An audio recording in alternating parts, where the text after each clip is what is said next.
Welcome everybody to this tutorial of Cancer Vision project.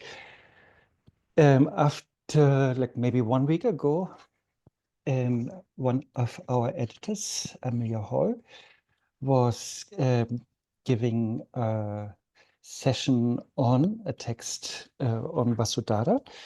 Today we will have our monthly tutorial, and as you can see, we are honored to have Han Kopp, the translator of that sadhana, with us today. And Han is, I don't know how long we know each other, Han, but it feels like ages. And yeah, very long. yes, and he's one of our contributing translators and at Cancer Vision project, and he's also the director of Longshan project. We definitely spent some time together also in Rigpa Kshetra, where Han was serving as an instructor and oral translator. He also studied in Concise Kshetra and also in Rangjung Geshe Institute and obtained an MA in translation, textual interpretation, and philology. I can't even pronounce these words. Yeah, so it's our big honor to have you here with us, Han. And so for all of you guys, I will let's start with some prayers, and then we will, or I will a little bit talk about Vasudhārā in general. And then Han will share a little bit from his perspective as a translator, the context, the setting, how he translated the text, and Han, feel free to say whatever you want. And then afterwards, I will also go a little bit through the sadhana to look into a little bit into the details that German Cancer Wangpo is mentioning. And there will be always time for Q&A, so don't feel shy. And maybe if you have a question, you can always raise your virtual hand, and then we can discuss face-to-face virtually. Okay, but let's start maybe with taking refuge. I will share the screen with these prayers. And let's do it maybe in English. In Buddha, Dharma, and Sangha sublime, we seek refuge until awakening. By virtue of our giving and the like, may we awaken to benefit all. In Buddha, Dharma, and Sangha sublime, we seek refuge until awakening. By virtue of our giving and the like, may we awaken to benefit all. In Buddha, Dharma, and Sangha sublime, we seek refuge until awakening. By virtue of our giving and the like, may we awaken to benefit all.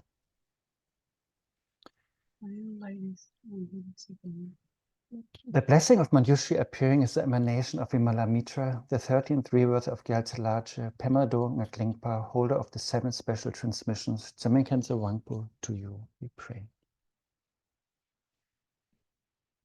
Okay, welcome everybody. So Ina is already posting diligently many links in the chat, which is good. So there you can, first of all, you can find the concise daily practice of Noble Vasudhārā with Consort. This is what we will discuss on today. And then, yeah, as I've mentioned already, Amelia Hall was already giving a talk on this practice. And as all these sessions, like also today's sessions, it's always recorded. And so you have sort of all the time in the world to revisit these recordings and yeah, and deepen your understanding. And you can always contact us also, you know, and then we can yeah, hopefully clarify any questions that you have. So we are talking about Vasudhārā, who is a female deity. I'm not a Sanskrit expert, but I think the name means something like stream of riches, stream of gems, bearer of treasure, holder of wealth, you know, those kind of connotations. And yeah, she's of course a Mahayana deity, was already practiced in India, and is of course also practiced in Tibetan Buddhist traditions. And she's very much connected to material wealth and abundance, you know. And yeah, so, and also, of course, for good fortune, well-being, and also fertility. But all this, even though it sounds very like earthy or worldly, it is never meant, as a like a like for worldly gain, It is not about hoarding or collecting, gathering material wealth for its own sake, but it's really meant to support us on the spiritual path, so that we are able to practice, that we have the conducive circumstances, and to also remove all obstacles, that um, we might have, that are like poverty related. So it is really like I once talked with one Rinpoche, and he said, yeah, we are very lucky usually, we have a lot of devotion to the Dharma. We like the teachers, we have admiration, and also we are accepted by the teachers. So this is like so many thumbs up, but we are often missing like the financial sources or resources. So therefore it is important, also in Shantakirti in his text Madhyamika Vatara, he's also mentioning, that this is important, that we have enough resources, to be able to practice, to go to retreats, to go to teachings, and so on. And Vasudhārā is not only granting these, but she's of course also let's say, the embodiment of generosity, the first parameter that we are practicing on the Bodhisattva Yana path.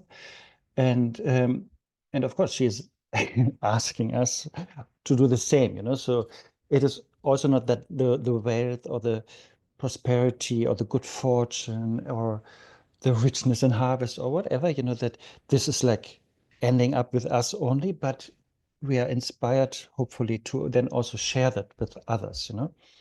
So, and generosity is, of course, the opposite, or the antidote to attachment to whatever we receive.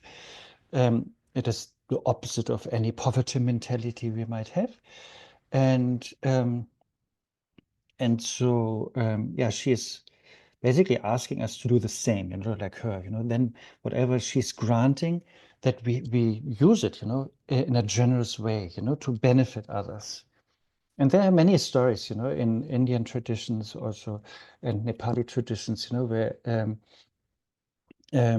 the gifts she was granting kept on coming because the practitioners, they used it to benefit others, So it is like that it's like an ongoing flow, And yeah, so that is definitely one important aspect of her.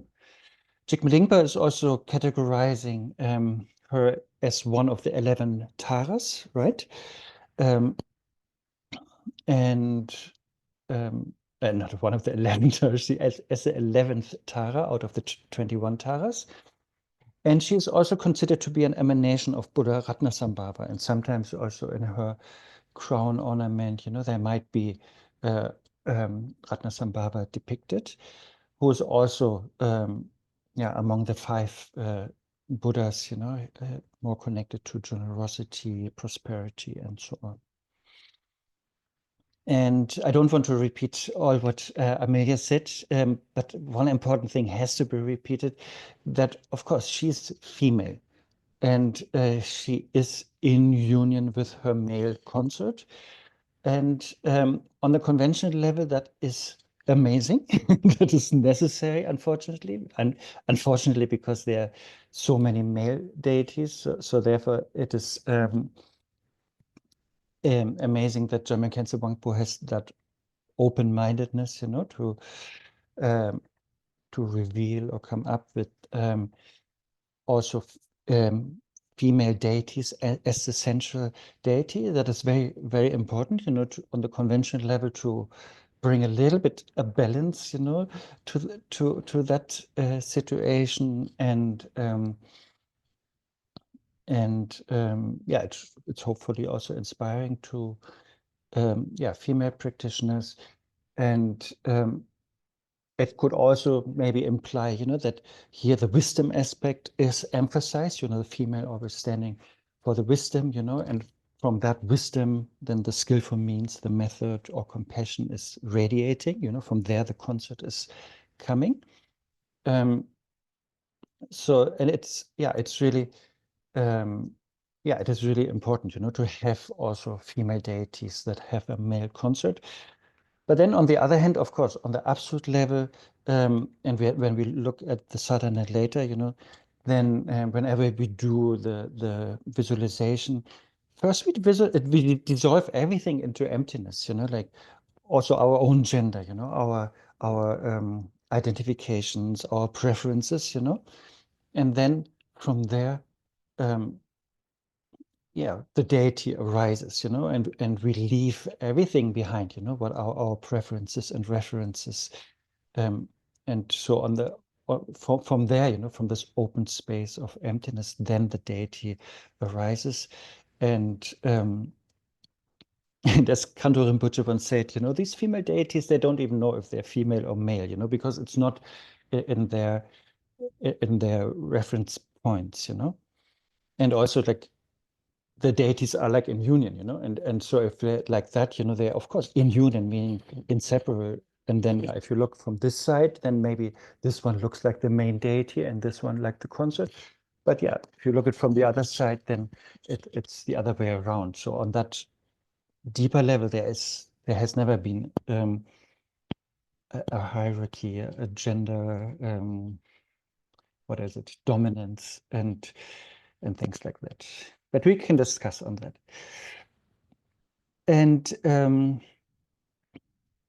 yeah, and here the consort of Vasudhārā is Jambala or Zambala, however you want to pronounce him, also a male deity for wealth, prosperity, generosity. And yeah, and it's, again, I want to emphasize, it's really important, yeah, that all this wealth or prosperity is always meant to support the Dharma or to also support our generosity, you know, and by that we create all the merit we need on the path. And merit, of course, is again helping the development of our wisdom, you know, because it creates the right atmosphere in our mind, you know, so for wisdom to strengthen.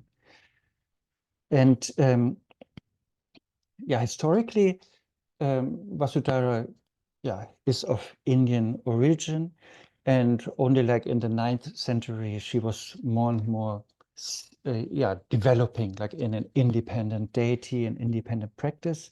And from India, it's spread to Nepal, where in the Newari tradition, she's practiced a lot, and also, of course, she came to Tibet, where there are also yeah, many practices around her or based on her. In case you receive Drupta Kunde by Tsongtse Khyentse Rinpoche or other masters, you know, I think there at least we have 4 Vasudhārā practices. The one that we are having here, I think, is from Rinchen Tertsu, but sometimes she's, of course, also, that empowerment is also given, yeah, without that context. And yeah, in Nepal also, she's also practiced a lot for like agriculture reasons, let's say, you know, for good harvest. You know, so there are practices that where devotees practicing or paying homage to her, reciting her mantras, so that yeah, the harvest is proper and abundant, you know, which of course is important, you know, for our survival. Okay, I think these may be the first things I wanted to tell you. I think Ina was already posting this nice tanka in the chat. We will have a look at it later, you know, also when we a little bit go through the sādhanā, because Saman Khyentse Wangpo is, of course, describing her in the visualization. And yeah, maybe then also we go through the iconography when we go through the sādhanā. So maybe, do you have any questions that Ina didn't answer so diligently yet in the chat? Do you have anything, then please raise your hand and we can discuss and then I will hand over to Hen Kopp.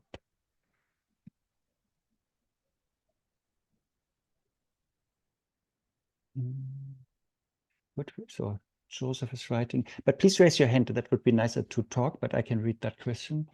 Could we understand the male deity refer to the method and active methods, while the female deity as the manifest wisdom that is related to wealth, like in the Mahamudra Tankas? In that case, could it be said that the active methods that we apply should be receptive or subordinate to the manifest reality, to things like the broader market? I'm not sure if I understand everything, but Vasudhārā, even though female and therefore representing more the wisdom, expanse aspect, when we look into her posture, with her legs, she's like really ready to get up, and to help and be active. So wisdom definitely is not some passive state, but it is, inseparable, of course, with all the activities and compassion and the readiness to help. But nevertheless, if we visualize Vasudhārā in union with Shambhala, then of course we are not Vasudhārā only, but we are both, like our mind is both, so that, and that is what union usually implies, right? In Vajrayana, that we are that these two qualities of wisdom and active methods, how you call it, they are inseparable. So we cannot actually say one is this and the other one is this. But doing that visualization and doing that practice is definitely activating both of these in us. What the difference between Shambhala and Ratnasambhava? Ratnasambhava is in the context of the 5 Buddha families, like if you look at Rigpa Wiki, for example, there's a big chart, if you type 5 Buddha families, then you can find a big chart of 5, 5, 5, 5, 5 Buddhas, male, 5 female consorts, 5 elements, 5 skandhas, 5 negative emotions, 5 attributes, and so on, So that is like a whole matrix, how wisdom can manifest, or our Buddha nature is made of, sort of. So that is like, these are very like archetypical principles, these 5 Buddha families. And Shambhala is one specific deity, can be also is a male deity for prosperity, wealth, abundance, and so on. And that is a deity that is quite known and practiced as a standalone deity, or also in Yab-yum. But in our case, in our practice today, he is the consort of Vasudhārā, who is our main deity. Okay, maybe Han. Thank you. Thank hand you for over to you. Okay, hello everyone. So they asked me to come and say a little bit, because I was once had translated this text, and unfortunately I didn't really know what I can say about this practice. I don't know anything about Vasudhārā, but except for what I could read in, like Mirinda Shaw's book on, the goddesses of India, and, those kind of resources. In any case, I said I can say a little bit how this translation came about. And I think translations, like maybe we can say that sometimes they are made because of some big project, like the Cancer Vision project or the Longevity project. So we have, or the 84,000, so I have a big project and we're going to do this. Or very often also they're just because of circumstances, like a lama is somewhere and then there are a lot of practitioners and they want to know what is happening. And, then we translators, we end up quickly kind of seeing if we can manage something that roughly resembles the meaning of the Tibetan text. And so here, this text kind of came about through some circumstances. So I'm going to talk a little bit about that. And so Amelia was mentioning that this is like a text on the edges. So I'm going to talk a little bit even about the outer edges, like, even more. So unfortunately, maybe not so helpful to how we actually do this practice, but more like how the translation came about. And so this happened where in France we were making in Lerab Ling, we were making a big stupa.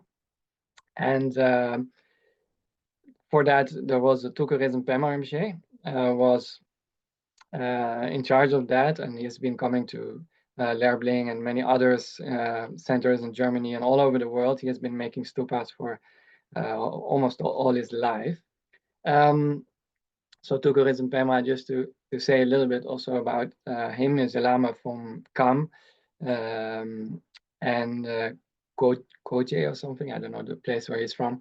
And he was a student of Kalek Chokcho Rinpoche, Pema Kunza Randro, who was again a student of Jamnyam Khyentse Chukilolo and also Atsum Gyaltsen Rinpoche. And he is now quite senior, and he's very humble Lama, and he's very tight-lipped, so it's very hard to get teachings, to get him to teach or give empowerment. And he says, no, he's very humble, but we think that he's quite secretly maybe quite realized.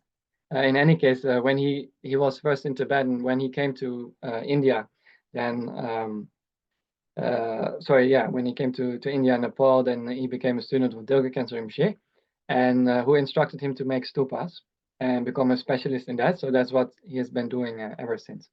And so when we were making the stupa, then I really want to learn more about this, but I never have seemed to find the time. So, but I know a little bit. And so usually almost all the stupas, they're made based on the two tantras of the two stainless they call the two stainless ones.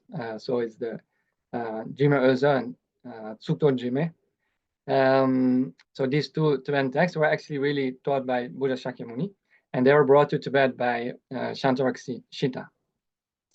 And ever since then, all the stupas in Tibet, I think they, at least if it's really an authentic stupa based on, that is a liberation on seeing, they need to have these two mandalas. And so that's on the top of the stupa, but then below the stupa, in the base of the stupa, there's all these vases, if you make an elaborate stupa.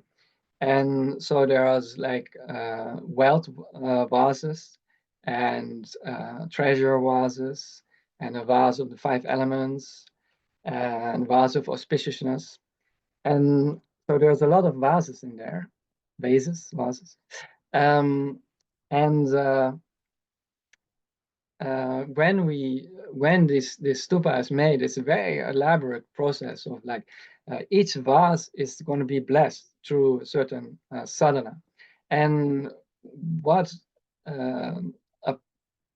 turned out to be the case is that these Tibetans, of course, I guess each Lama has their own maybe way of doing, but it's almost like a complete immense kind of display of the ritual kind of intricacies of Tibetan Buddhism, where each vase they use kind of the termas, older termas, but also more recent termas. So there were we did the treasure vase based on a practice by Longsan Yinpo, and so for each vase we do the sādhanā, and there's also kind of after you've done the sādhanā, then there's extra activities to really bless that vase, and then the vase is going to be put in the stupa. And so, as you can guess, one of these vases was a wealth vase, and we consecrated that vase with this practice, this daily practice of Vasudhārā from Khyentse Wampo. And a lot of these practices, I mean, there were about 20 practitioners there, and Tuku Rinpoche Rinpoche was very happy if we could participate a little bit. Sometimes that was only the mantra, that was all we could do. But in this case, the practice was quite short. And so unfortunately, a lot of these practices, they were very long, like 50 pages, 70 pages. So within 1 or 2 days, we can never provide a translation for that whole thing. Plus, they're often very intricate and complicated text. But this practice was quite simple and straightforward, so it felt like something very meaningful for people to translate. So that's what we did. And that is how this translation came about. And because then also, of course, some questions came up that also were asked in the chat room, like, do we need empowerment for this? And you know, how can we are we allowed to practice this or not? And so because Tukarit Bema was kind of residing there, and we were able to do our practicing under his guidance, so I think that kind of also gives some kind of a permission to. He was very happy that we participated. But we also asked him specifically about that, and we have put some of that information in the footnotes for the practices, but maybe I can go through a little bit. Shall I share it, Hand, the footnote? It is this one, I guess, yes. right? Yes, yeah. So Tokeris Pemar said, as Arne also said, that it is found within the Rinzin Terze, the precious treasury of revelations. But you know, not everybody has received the entire Rinzin Terze, of course. So therefore, he Tokeris Pemar quoted another text by Jamnikense Wampo, which we were using at the time. So that is this excellent wish-fulfilling vase with instructions for consecrating a treasure vase based on the yaksha mandala. So also these yakshas, they're always very much kind of associated with wealth. And so are there yakshas maybe also in this mandala, right? If not, you'll have to excuse me. But in any case, especially with the like Jambala, there's always kind of these yakshas in the retinue, which are very much kind of beings that are associated with wealth. And so there, Jamnikense Wampo himself said that you can do that practice if you have either the empowerment of the Vasudhārā from the Vajramala. It's a collection of sadhanas, maybe from the Sakya tradition, I don't know. And or if you have an empowerment of one of the three protectors, so either Manjushri, Vajrapani, or Avalokiteshvara. So I think that is quite a good advice, because I think many people have that empowerment. Because you know, Sakya Trizin or these kind of outer tantras empowerment, I think they're quite given quite regularly. So there's many people who have such an empowerment. So that is that is what Tokeris Pemar said. Of course, I mean, maybe we can add also to this that, of course, it is always best to have the empowerment and the lung for each practice that you do. And I think normally in the Nyingma tradition, it is said that if you want to do retreat on a practice, then you really need to have the correct empowerment. Yeah, if you have one, for example, Vajikalaya empowerment from one terma, then you can join like a talk also of another Vajikalaya empowerment. Of course, this also always depends on the teacher, the Lama, the Guru, who is it's always his or her prerogative to say, but in general, I think that is the advice that is being given. Okay, I think I'm almost there. So yeah, so maybe one other thing to say is that usually when we translate the text, then we look for all the other text related to that text in that certain cycle, because especially if it's a daily sadhana, in a way that's easy because it's small, but sometimes it makes it kind of difficult to translate, because a lot of information is left out, or they kind of assume that you are aware with this larger text related to this practice in the same cycle. But we found only one other text, which is the and so there was also, this is another footnote, but I looked for this text if there was any mention anywhere. So it is actually mentioned in the life story of Jamnikense Wampo. And there it says that just this daily sadhana and this one other text, they were revealed and given to Chokyi Deshi Limpa, and then to his daughter. That's how the lineage kind of came to the present day, I think. Yes.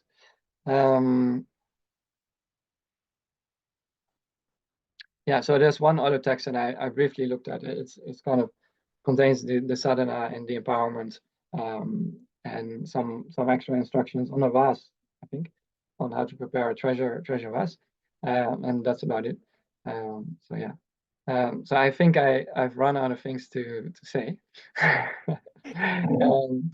Maybe one more thing. I was really trying very hard before this talk to say, oh my God, what can I say? But luckily Arne was having holding the main session, so I didn't need to worry about it. But yesterday I did start thinking, okay, what will we say, if you have to say something about this text? And so I started looking and thinking about it, and I think one thing that I noticed is that normally the Vasudhārā, if you look at the in the Kangyur and in some other collections, it's mostly like an outer tantra practice, mostly, right, Arne? Yes. So, but here, as you maybe have noticed, Tibetans have a very Nyingmapa Tibetans have an extreme bias for Mahayoga tantras, and so here also the Tema is, she is a the deities are in union, so that according to my knowledge, according to Jima Limpa's Treasury of Precious Qualities, that is usually not found in the outer tantras, right? So that kind of is kind of one of the feature of more being an inner tantra, a cycle that belongs to the inner tantras. But of course, this would be a good question for a Lama as well. But I think that's something we could probably say. And then yeah. So that's and then of course, what is then we would need to take also the view, the meditation and the conduct of the Mahayoga, if it belongs to that cycle. I won't elaborate on that point. I won't be able to also. Thank you so much, Arne. There's one question, maybe you could comment on that, even though I think it's a hot topic. Vam or bum? Oh, okay, yeah. Yeah, that is a hot topic. Chat. Yeah. I can also say something else on that. Yeah. Because some people ask about it in the chat, so maybe you can say something. It always comes up a lot. And so I think, unfortunately, I'm not a Sanskrit expert, but I've just, the only thing I know is because I talk to people who actually know Sanskrit and who have told me all these things. So you need to see that the Tibetans, Sanskrit comes from India, and so even when India is a very big country, and there's a lot of dialects also in the Sanskrit, and especially in Nepal, they have this dialect where the va becomes a ba, and then you can know that when you can see that when you go to Nepal, and they always talk about the Vajracharya, and so in the normally we say Vajracharya, the Vajra master, right? So, and of course also Tibetans, they say Benza Guru, which is a kind of, again, a more how do you say that, change of the vowel, but you can also see that they picked up the vaba, and then some Sanskrit experts have also told me that in some the va and the ba are not really even distinguished. So in some Sanskrit things, they just mix them up and they use them interchangeably, so it's not a big thing. But still, my theory is that at the moment, it's just a theory, but that something I've noticed throughout the years is that sometimes the syllable, the seed syllable, is kind of formed from the first letters of the name of the deity. When we were doing the wealth practice of the Chöling Tasa or the Lama Nola, so there's a lot of these wealth deities in there, and so some deities, they really have a specific seed syllable like Hri or so, right? But others very much they have they use the first. It seems they use the first letters of the name. So because we don't say Vasudhārā in English, I thought it would be better to say Vam, to say Vasudhārā and just put the seed syllable as Vam. But it's just a theory, and maybe someday somebody will find out what is the true sound of maybe has a vision of the true sound of the seed syllable. But yes, and so that is, just to say that the conclusion is you can say either vam or bam, but I have put it in the translation as a vam. And then at this point, I always want to tell the story that, Yamu Control was Ogyetabrimshi told the story, I think, that Yamu Control said that it's best for everybody to visualize the syllables in their own script, because that is the script that you have when you're young and you learn a certain script, and that script, you have all the habitual tendencies are in that script, so there's no need for you to try to visualize this in Sanskrit or other scripts. You can just use English, Latin kind of script. That's what I always advise when people come to, also because I'm lazy and people come to me to ask to write the syllable in Tibetan, so I don't want to do that. So that's always the answer that I give. So you write it in a Dutch character? Well, we use also Latin. I didn't know. Like the Germans, yeah. How could I know? Yes. And do you put a nada on top? Well, I would use diacritics on my visualization, but you can see it's a very new. It's a good question, to think about. But I have put a little bit of thought in this, and if you really go back in the tantras, then in India, then because we want to find the original script, there's that kind of urge that we have, but when you go back, even the tantras were not written in real Sanskrit. There was like hybrid Buddhist, and they had also the Sanskrit is a language of a sound.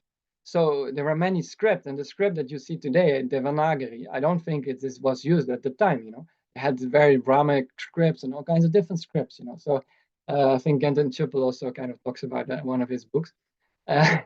So the point is, and then if you go to Tibetans, they of course they visualize when they have the syllable like vam, they have their own letters, it's Sanskrit, but they have their own like transliteration. Like, although I do, maybe we can say that they actually have a transliteration and not phonetics.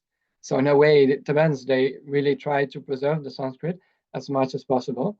I think they try very hard, although they not always succeed. But so because of that, I would say that it's good, of course, to especially the long vowels and if you can keep to that. But again, I also know Tibetan lamas who insist that it's Gurukule instead of Gurukula, and they have their own opinions. Okay, thank you so much, Han. Then I would go a little bit through the sādhanā, and let's see where we get. So the sādhanā, the links were posted, but I can also briefly share maybe my screen.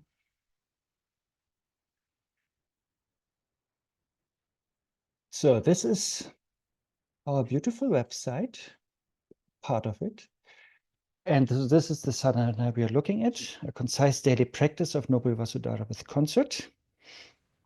And you can always find like 5 tabs here, right? The English translation, then, some introduction, some bibliography, in the About section, then some related content. So we always create like a world around it, like materials that are related to that practice.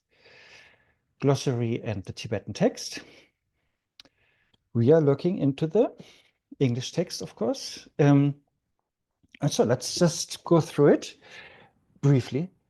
We talked about it. We need an appropriate empowerment. And Toko Pemaritzen Rinpoche was very helpful in giving us advice, what is necessary. Then, of course, we need to abide in the samayas, our friends on the path, right? Empowerment is always the gateway. And then samayas are our friends. And then our practice is basically Kyerim and Sokrim, the development stage and the completion stage. And we will come to that.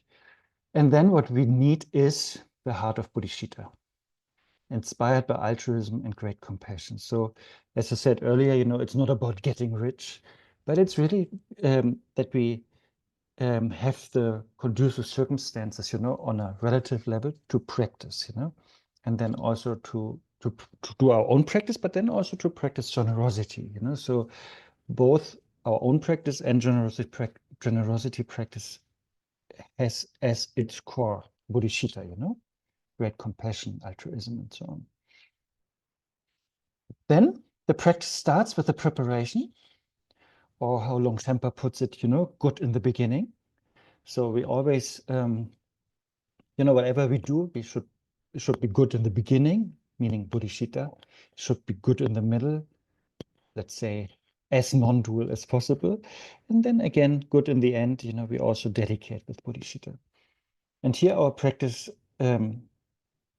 is, of course, fulfilling that criteria, these criteria. And so we start good in the beginning by taking refuge. And yeah, important is always, yeah, visualization are good. Visualizations are good, but important is that we feel their presence. You know, Rinpoche is often emphasizing that. You know, Songtse Khyentse Rinpoche. You know, it's not about seeing. You know, but it's really feeling their presence, their blessings, their qualities in front of us. You know, and as usual with a refuge, we don't do it alone, but we visualize all beings. You know, feel all beings doing the same thing like us. You know, we are surrounded by everybody, even our enemies in front of us, you know, so that we don't forget them. And we all take refuge to the three jewels, Buddha, Dharma, Sangha. That's a very, like the outer level of refuge, but then also we take refuge to the three roots. Oopsie daisy. So we take refuge to Guru as the, what is it? The root of blessing, Deva, root of cities, and Dakini, root of activity. So that's a very Vajrayana addition, you know, to take refuge to the three roots. And again, we do that with bodhicitta for the benefit of all sentient beings. So that has to be the underlying theme of every Vajrayana Buddhist practice. Even though it's Vajrayana, it's still part of Mahayana, you know, like meaning bodhicitta is still the most important thing, you know.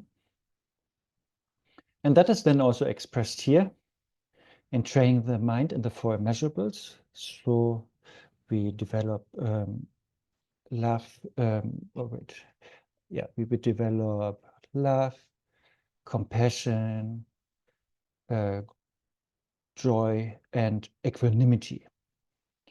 Longchenpa is always telling us, yeah, we could start with equanimity, or we should start with equanimity to really have no bias, you know, but just have this vast open mind, you know, Longshen means that sort of, you know, like this unbiased mind, impartial mind, so that our love or compassion is not getting biased, you know, that I'm only liking Russians or only liking Dutch people, you know, but that we are really having an open mind for everybody, you know.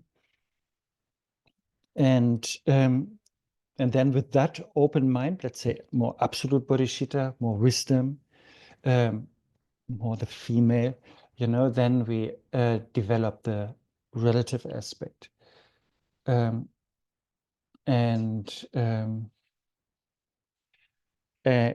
the relative aspect is, yeah, love, compassion, and joy. And then that is sort of sealed with the mantra Tsahom Bam Ho. And then we come to the main part. And so that is good in the middle, right? So here, of course, we don't forget the relative aspect of bodhicitta, but also, yeah, we are emphasizing, I mean, we do that in all three phases, you know, we emphasize the absolute bodhicitta, meaning the wisdom, the non-duality. And we start with Kyerim, like the generation of the deity, where we remind ourselves that the nature of all things in samsara nirvana is equality, you know, like even though samsara nirvana, of course, are so different, you know, how they appear, you know, suffering or freedom of suffering, confusion or wisdom, the nature is emptiness, so that is a little bit what I referred earlier, when we practice the generation of the deity, we always start with the three samadhis. And the first samadhi, the samadhi of suchness, is, that, quote unquote, we dissolve everything in emptiness, which actually means we remember or understand or realize ideally that everything is empty by nature, has been empty by nature, will be empty by nature, so that we get into that zone. And then from there, the other two samadhis come up, then there's like radiance of compassion, love, and so on.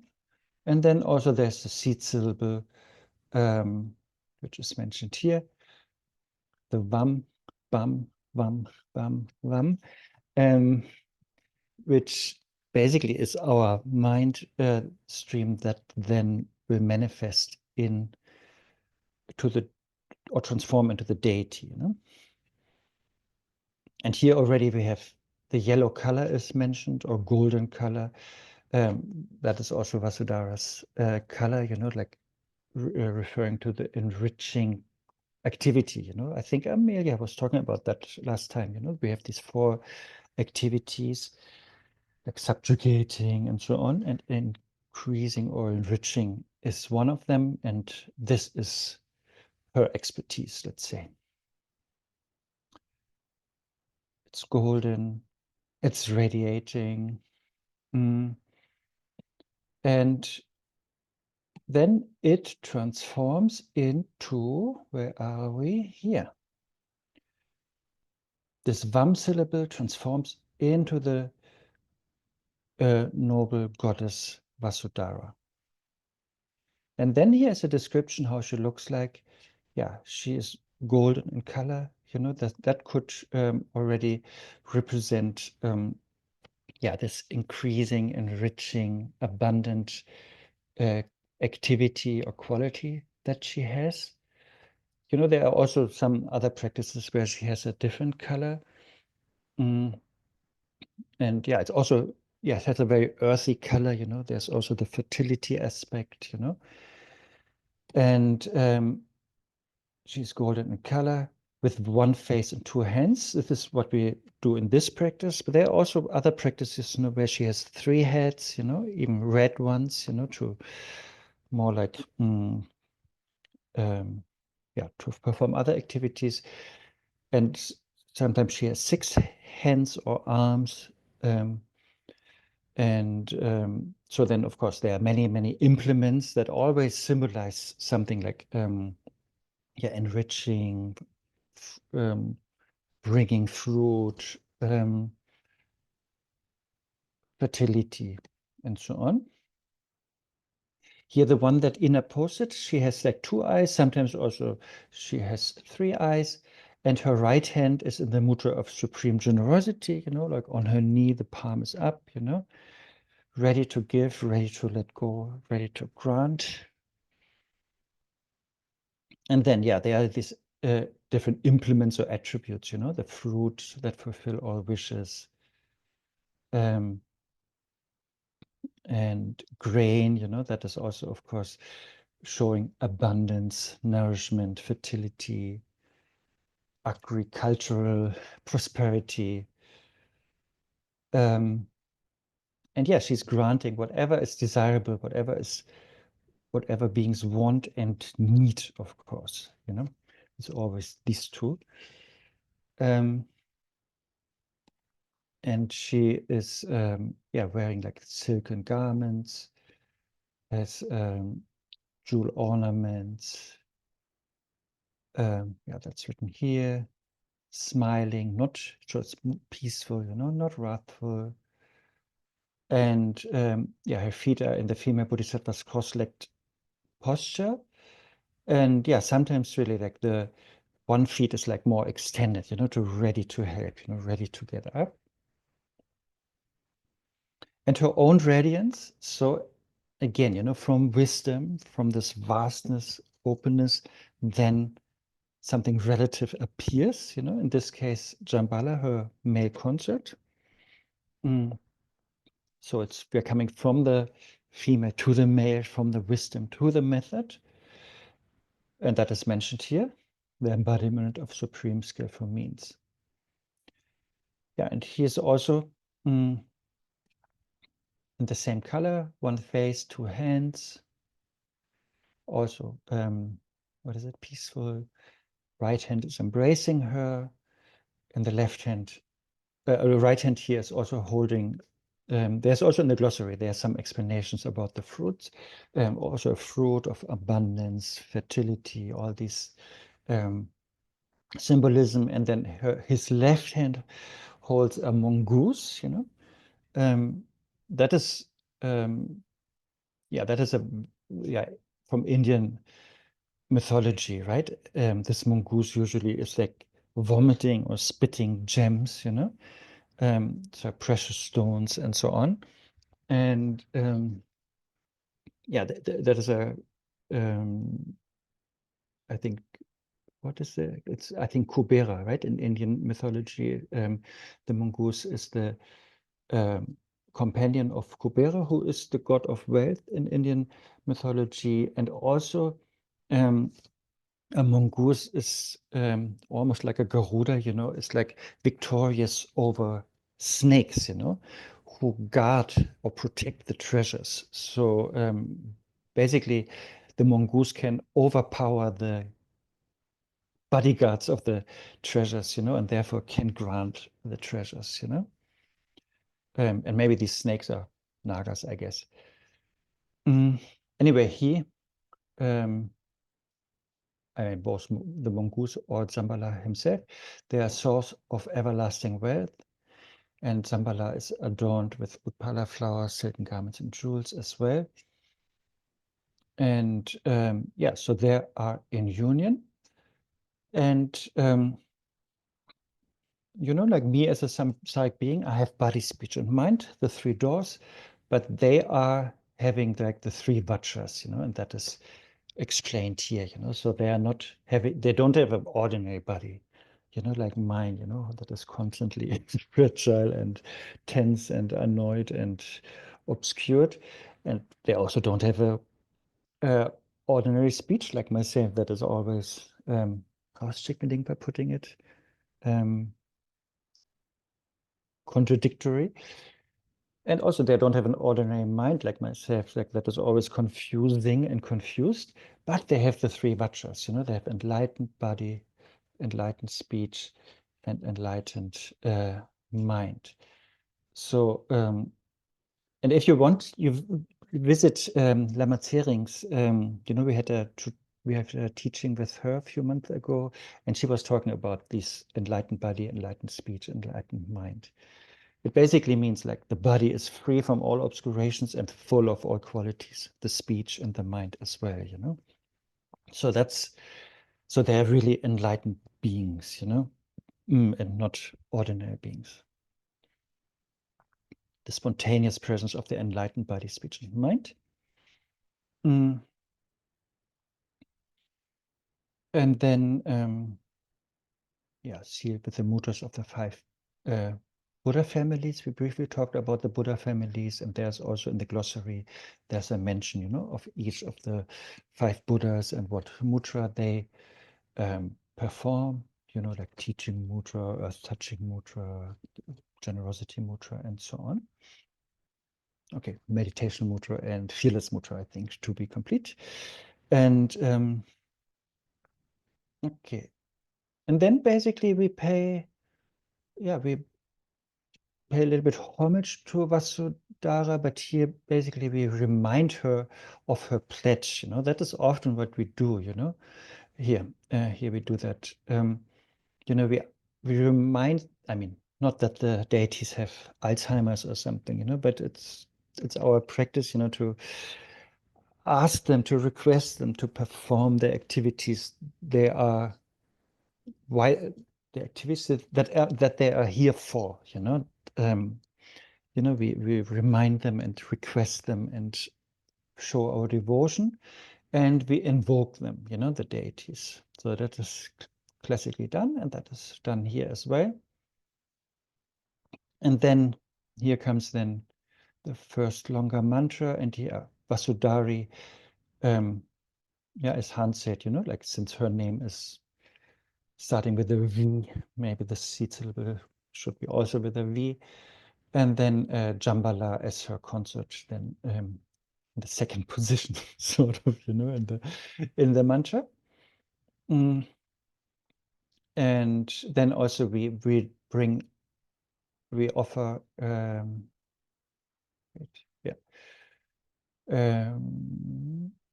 then we do offerings, all kinds of different offerings. There are also the 7 offering mantras. If you need the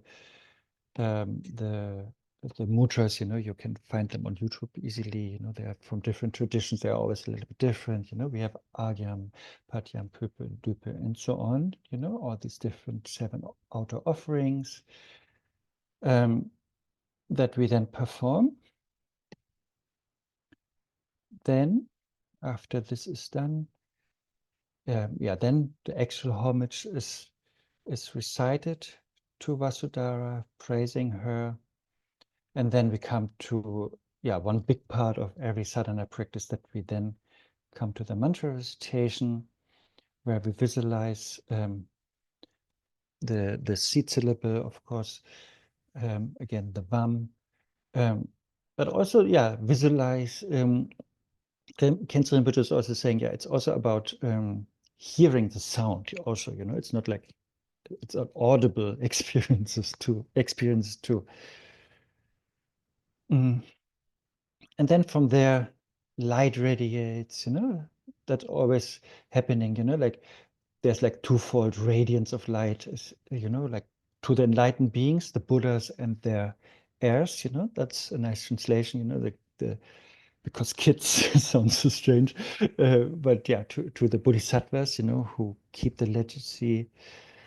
And so we're getting blessings and making offerings, and also we eliminate sentient beings' sufferings and problems and causes of suffering, and especially poverty, in our example here in our practice. And by that, everything that is good, desirable, and necessary is accumulated. And then we obtain the siddhis through all these practices. So that is basically the Kirim, the generation of the deity, the mantra, and then the stage of dissolution, which is important. And that is, I think, too often too rushed, So here we, everything melts into light, samsara and nirvana. And also the syllable dissolves, from below up. Up is like this small kind of flame, on the this nada, like flame-looking kind of thing. So everything is dissolving, and then into, what is it called? Space of luminosity. So it's like there's nothing tangible. There's no reference point, but it's also not just mere emptiness, but there's also knowing, there's clarity, there's luminosity. And there then, since somebody mentioned Mahamudra earlier, yes, there then we abide as long as we can, and we apply all these instructions we received, Mahamudra instructions or Dzogchen instructions, pointing out instructions, and there, that is one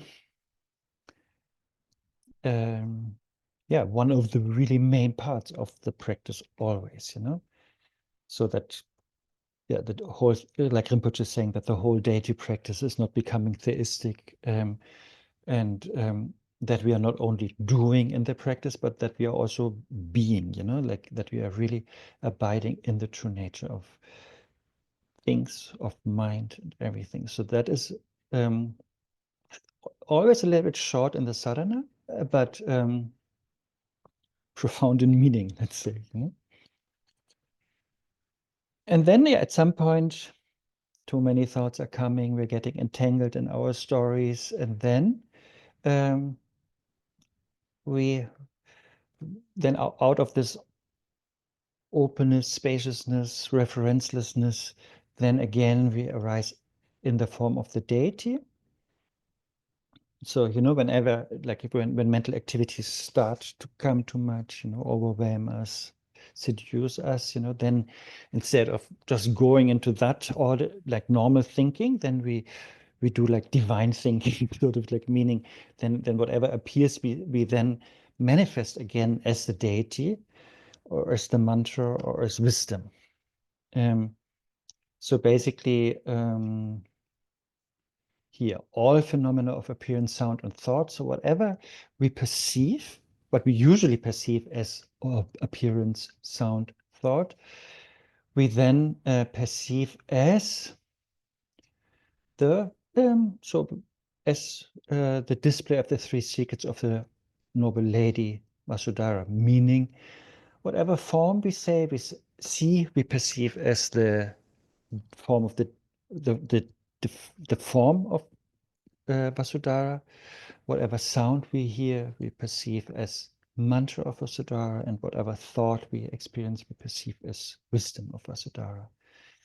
And that is ideally how then this whole thing here, what we do in post-meditation, so that we are not having like an ordinary perception, but we are having that pure perception, that there's,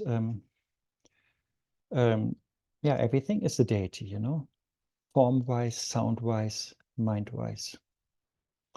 And then we conclude with dedication, aspiration, so that we dedicate all that for every single sentient being's sake, that everybody attains the state of Vasudhārā or Buddhahood, and this we do, from a state of wisdom, so where we don't have like conceptual intentions, or where we force ourselves, but where this is spontaneously happening, so unsullied by effort and exertion. And that's basically it. So that is how the sadhana is structured, or what can be found in it. Is there anything, Jody, you want to discuss on that?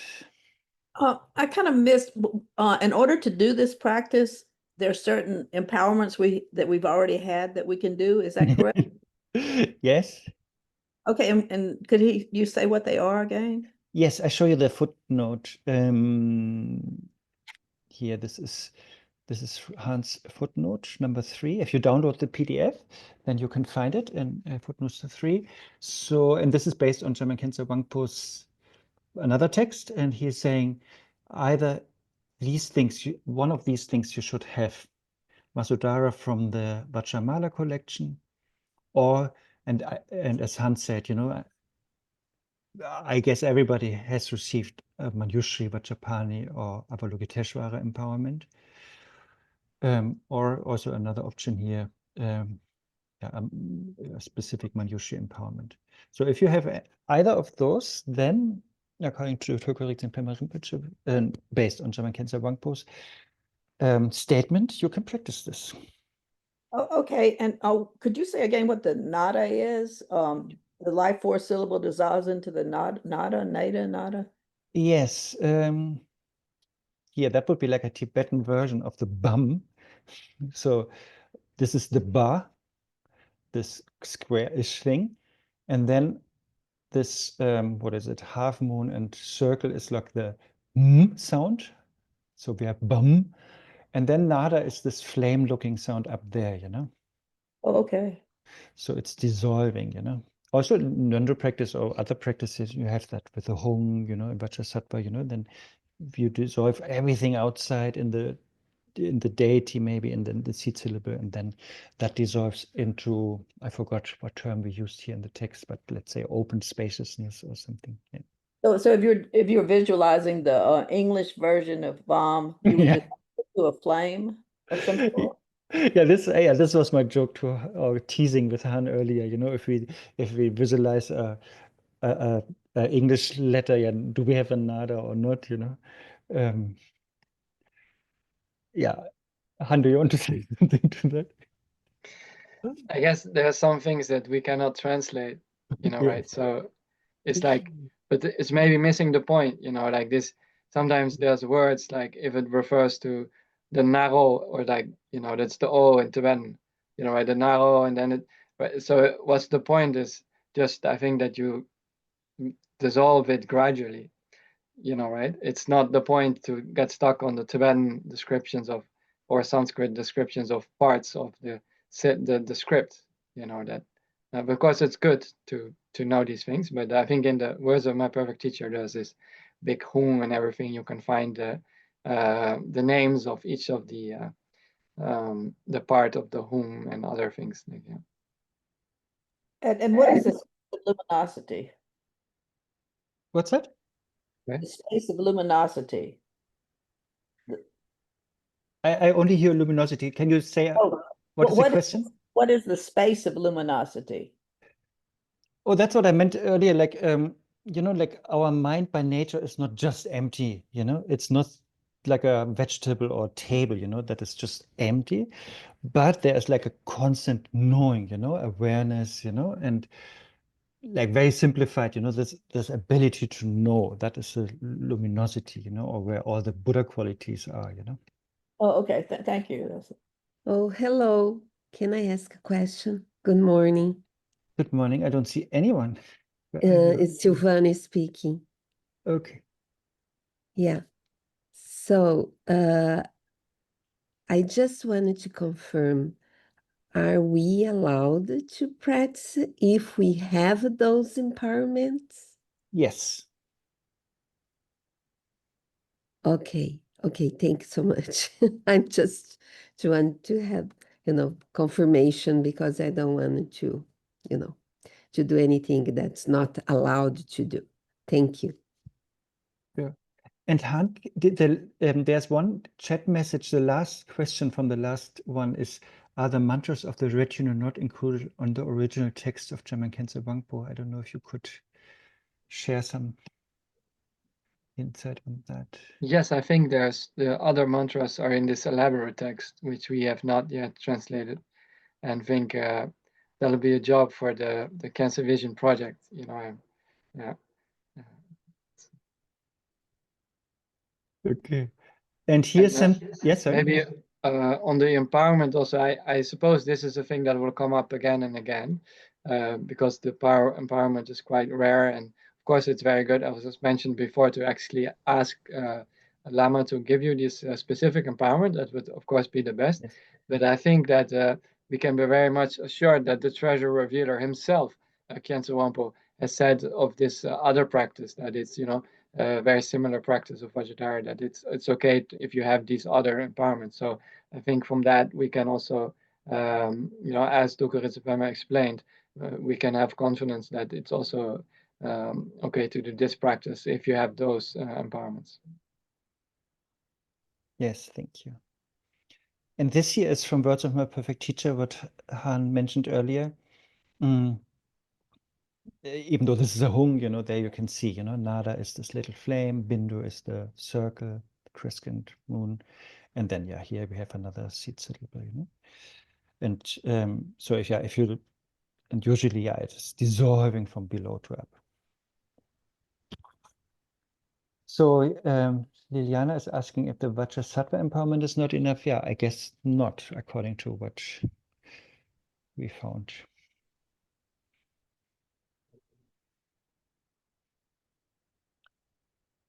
Okay, anything else?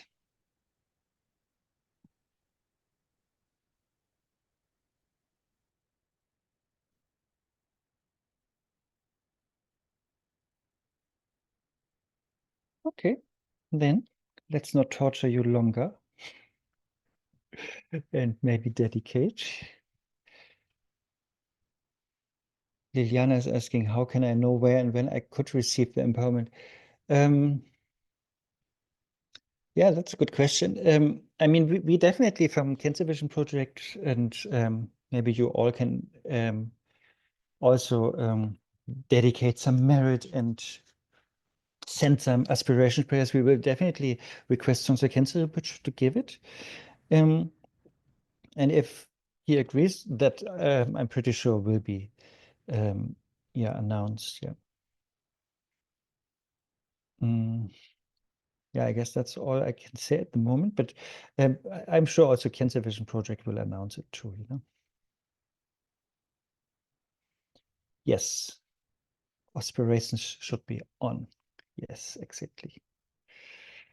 Okay, then let's find some dedication prayers. And yeah, as Ina said, it's also included in Rinchen Tetsu. So let's also really aspire that Khyentse Rinpoche or other authentic masters give the Rinchen Tetsu, and that we have the time, the space, and also the material possibilities, you know, to go there for 4 months, you know, so that would be really good. Okay, here are some dedications.